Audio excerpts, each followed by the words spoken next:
Oklahoma Inside Out, a weekly broadcast of Cimarron Alliance that focuses on the issues, culture, and people important to LGBT Oklahomans. And now, here's your host for Oklahoma Inside Out, Scott J. Hamilton. Hi, and welcome to this edition of Oklahoma Inside Out. I'm really happy that you're here with us today. It's hard to believe we're at the end of January, and what a busy month it's been with the kickoff of the Diversity Business Association. Already lots of great theater and music happening. It's a busy time of year in Oklahoma City, and that's always a good thing. Our guest today is going to be talking about something that's quite positive for Oklahoma City and the state of Oklahoma.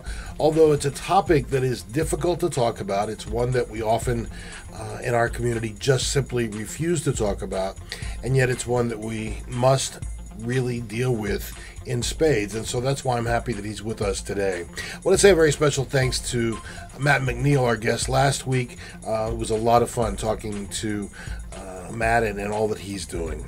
We'll be back with our guest today after we take a look at news making the headlines this week.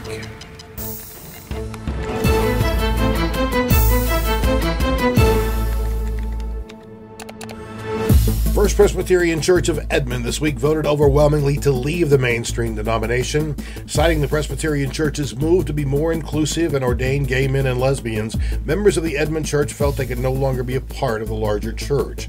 This is in direct contrast to Trinity Christian Church, Disciples of Christ in Edmond, who voted last year to become an inclusive congregation welcoming to LGBT individuals. Boy Scouts of America have decided to eliminate their prohibition against gay scouts and adult leaders. The organization cautions, though, that it will leave the individual decisions up to Scout troops and their sponsoring organizations. While this may not be a perfect situation, it certainly does open the way to make Scouting more inclusive and to welcome children and adults who for more than a century have been shunned by the organization. In many ways, this decision reflects the Boy Scouts' approach to move from an all-white organization to include kids of color. And finally, Jim Neighbors, at 82, has married his longtime partner in a private ceremony in Washington. While Neighbors had never been out professionally, he lived openly among his friends and family. The urban legend that Neighbors wed Burt Reynolds in the 1960s has no basis in fact. It did, however, embarrass both men to the point where they never spoke to each other again. That's news making the headlines this week.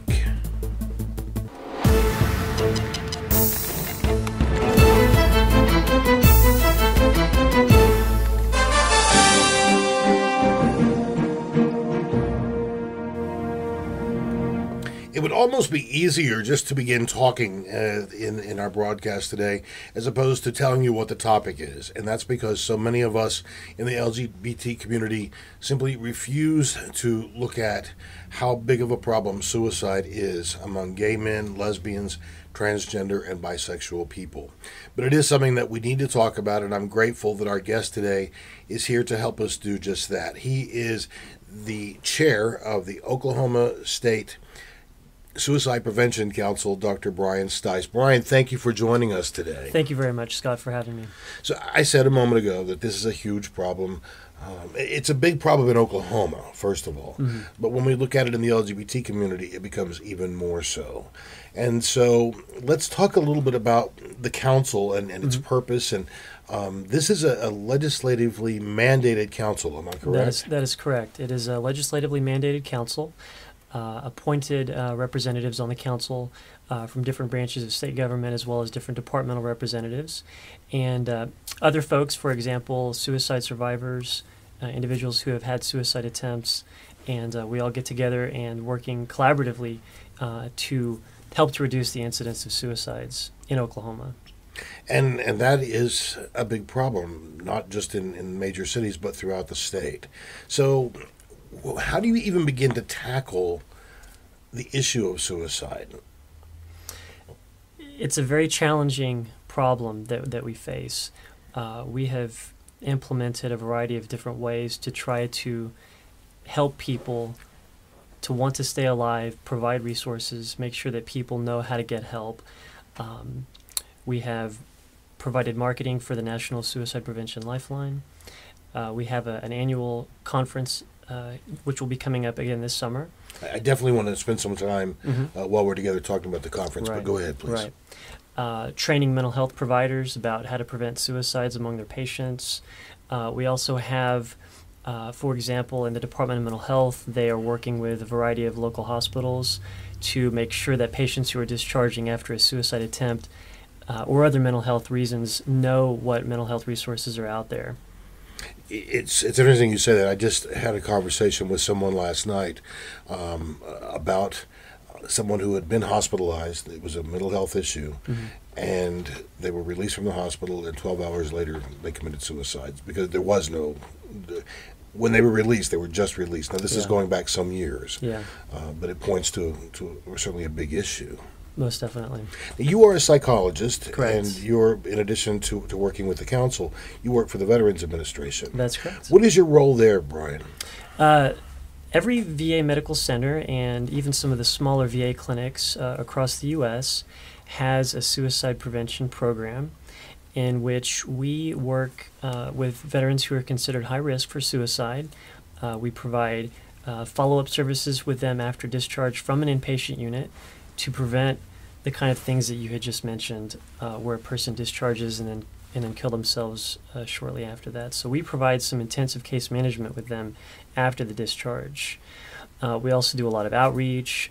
We try to get our information out to the communities, and also working with other providers in the hospital so that they know what we do, they know proper methods of what they can do to help keep their patients from killing themselves as well. And I'm glad you mentioned that, because so often, whether it's in medicine or mental health, there is a tendency to work in silos, where one person or one department or one hospital or one clinic may be unaware of what someone else is doing. There's less of a holistic approach, I think, than there might be. So that's really encouraging to hear that you are actually training other professionals within the VA to be aware. Right. Speaking of awareness, are you seeing more LGBT veterans, especially now that people can be out? Right. And what is the effect on some of these folks having served under Don't Ask, Don't Tell? It's interesting timing. I don't know if this was coincidental or not, but Department of Defense repealed Don't Act, Don't Tell. Right. Don't Ask, Don't Tell, as you mentioned, and right around the same time, the Veterans Affairs from the national office level, coming down from there, has made it a priority to become more inclusive and tailoring their services to the needs of LGBT veterans. And I think especially now that you've seen the repeal, my belief is that you'll see folks feeling more comfortable coming out, as a veteran now with their providers at the VA. So we're trying to be prepared and knowing how to tailor our services to meet their needs. In fact, in the very recent past, we have had a pilot study that has been done at the VA in the mental health program, trying to get a sense of what their needs are, what barriers do they see in their treatment, and how they're treated in the VA. That's really wonderful. We're coming up on a break, but when we come back, I want to talk some more about the good work that you're doing and what more we all can be doing. Okay. Hi, I'm David Macy, a board member of the Cimarron Alliance, and I'm asking for your help. We work every single day to make life better for gay Oklahomans, now and for generations to come. But we can't do it without you. Please consider making a gift of just $20 a month to the Cimarron Alliance and be a part of our march toward equality. Visit www.cimarronalliance.org today and make your pledge. It's a gift you can feel good about giving. It's a brand new year, and the Oklahoma Observer has a brand new look. We asked our readers what they wanted, and we've given it to them. Now, the Oklahoma Observer arrives in your mailbox in a convenient magazine format. That means more room for more stories that are important to you. What's more, our online version at www.okobserver.net is updated throughout the day, so you have instant access to the news, analysis, and in-depth reporting that you just can't find anywhere else. The legislature will soon be in session, and you can count on the Oklahoma Observer to be your eyes and ears at the Capitol and beyond. If you're a progressive Oklahoman, you owe it to yourself to be informed about issues and legislation that impact you your family, and the LGBT community. Visit www.okobserver.net today. Our only agenda is to provide critical news to critical thinkers.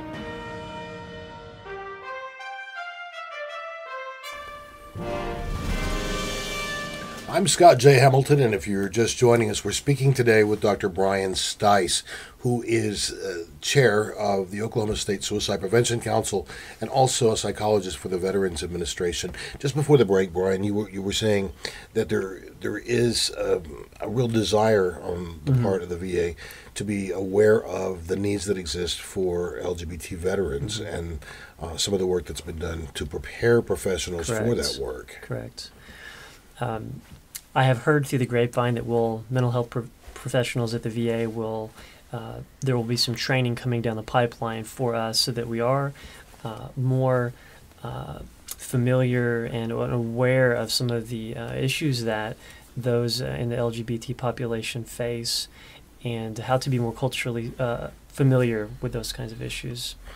I have to say that anecdotally, that's something that doesn't happen broadly. I'm talking about way beyond the VA, that oftentimes mental health professionals, people who are quite good in their field, just simply don't have the tools that are needed to know about the differences that exist among LGBT folks and some of the things that come into play in their lives, particularly when it comes to suicide. Right.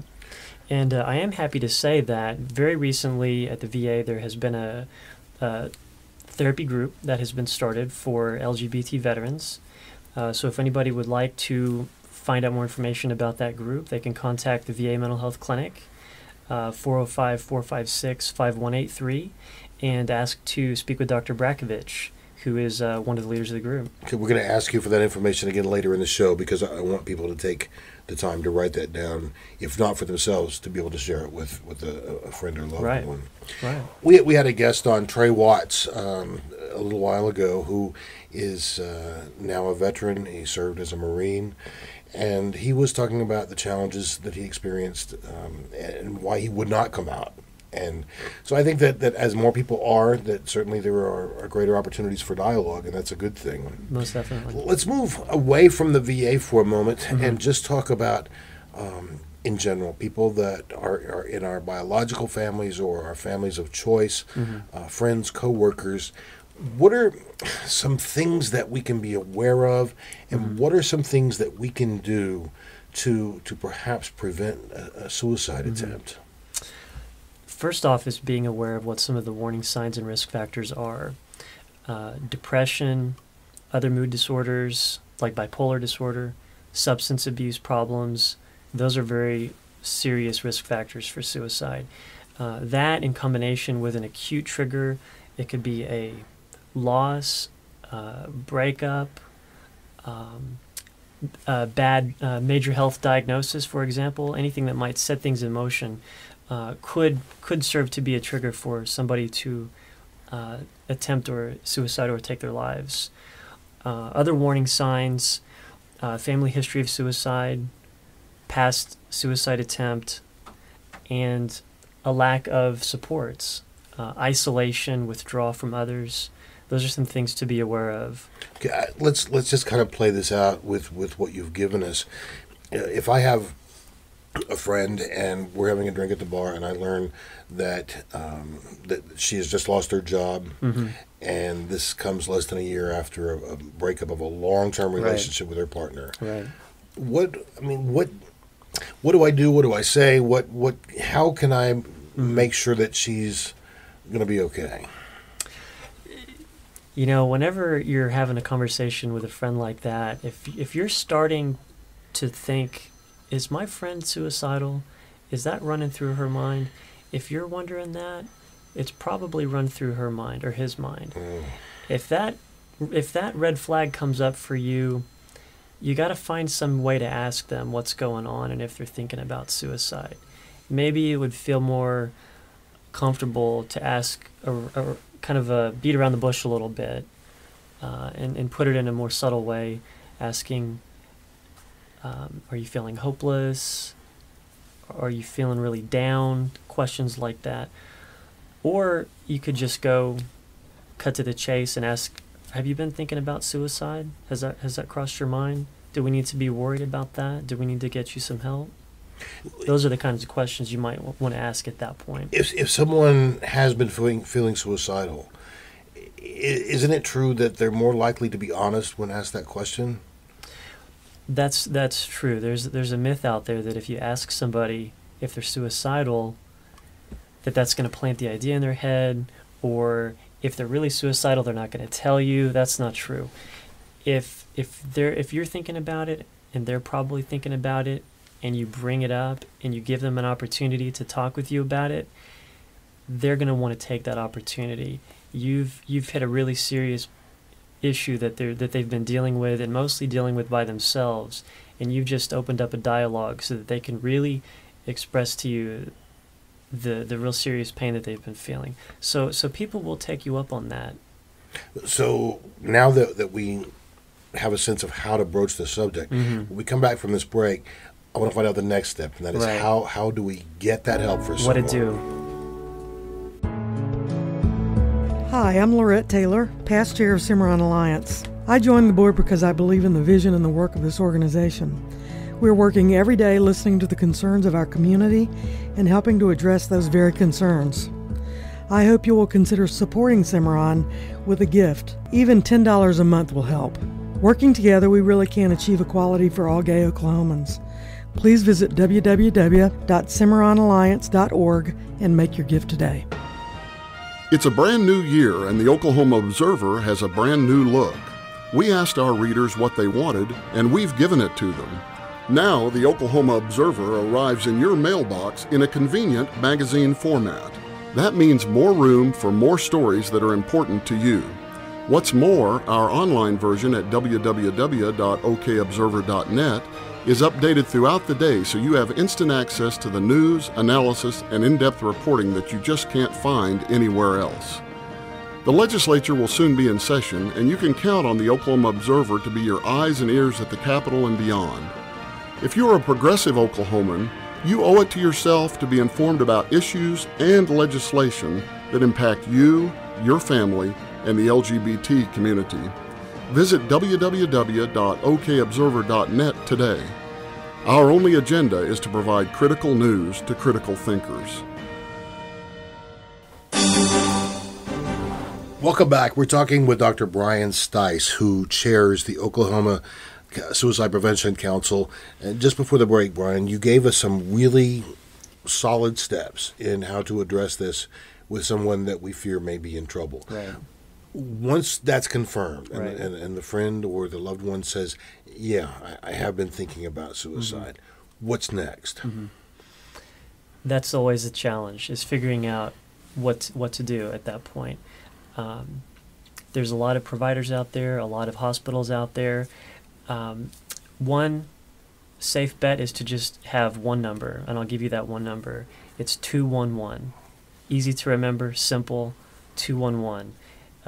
In the Oklahoma City, most of the state, Heartline, which is based out of Oklahoma City, responds to the 211 calls.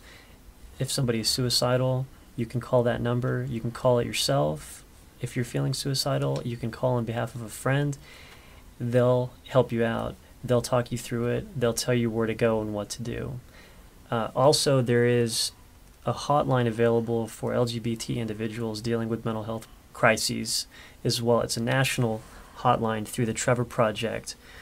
It's 1-866-488-7386. Give us that number again. The Trevor Project has done amazing work in this area. Yeah. That number again? It's 1-866-488-7386. You can also go to thetrevorproject.org.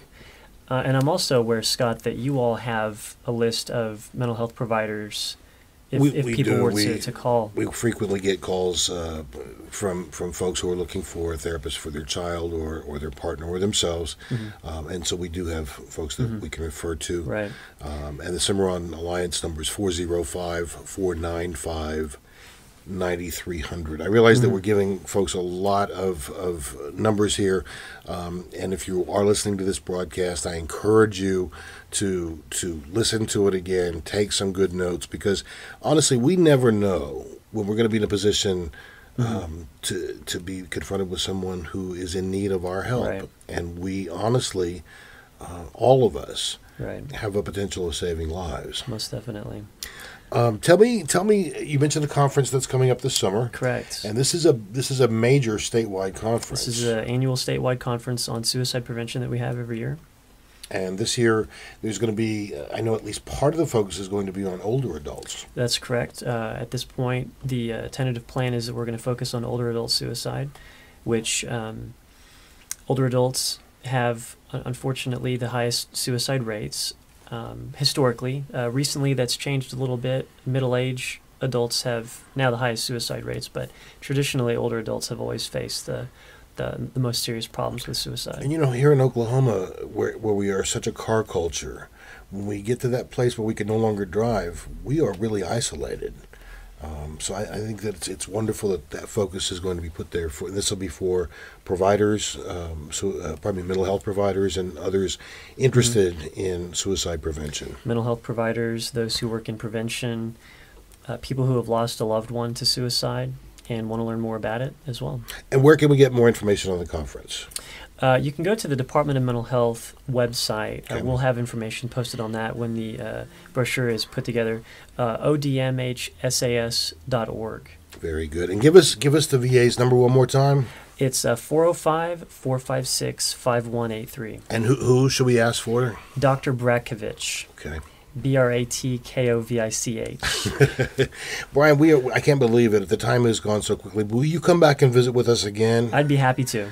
Our guest today has been Dr. Bryan Stice, the chair of the Oklahoma State Suicide Prevention Council. A tough subject, but one that we all need to talk about so that we can help save lives of those that we care for the most. I'm glad that you're here with us today. We're here every single week with a new show just for you. Please tell your friends and listen often to Oklahoma Inside Out. Chris Moyer is our producer. PK Kelly Palmer is our office coordinator.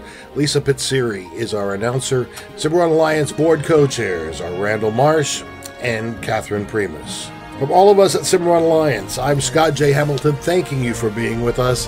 Until next time, hang on to the vision of a fair and just Oklahoma.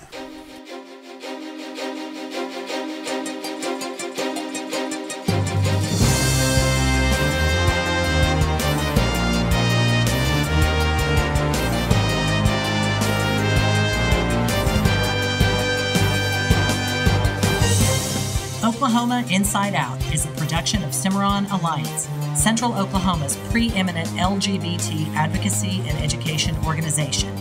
If you have a topic you would like to hear discussed or a person who you would like to hear interviewed, please call 405-495-9300 or email oklahomainsideout@cimarronalliance.org.